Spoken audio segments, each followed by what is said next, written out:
मरियम बेटा। जी अम्मी क्या हुआ? कहाँ चली जाती हो? तुम्हें कितनी आवाजें लगानी पड़ती हैं। अम्मी घर में ही होती हूँ, मैं कहाँ जाऊंगी? और आप कहाँ जा रही हैं? मैं ना तुम्हारी खाला के पास जा रही हूँ, तुम्हारे और मैं अपने कपड़े लेने।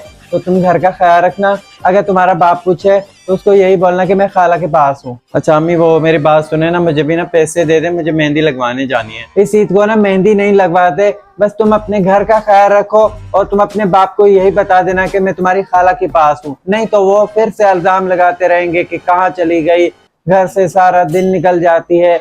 अम्मी सब लगवाने जाती हैं, आप ही बस हैं जो मुझे मेहंदी लगाने की भी इजाजत नहीं देती। नहीं बेटा मेरे पास ना कोई फालतू पैसे नहीं है, तुम घर का ख्याल रखो, मैं आ रही हूँ बस। अम्मी मेहंदी लगवाने के कौन से पैसे ज्यादा लग जाते हैं? आप मेहंदी लगवाने जितने भी मुझे पैसे नहीं दे सकती।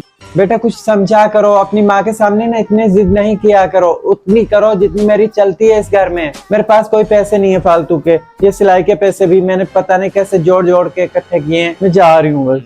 ठीक है अम्मी आप चली जाएं, अब्बू नहीं बोलेंगे कुछ भी।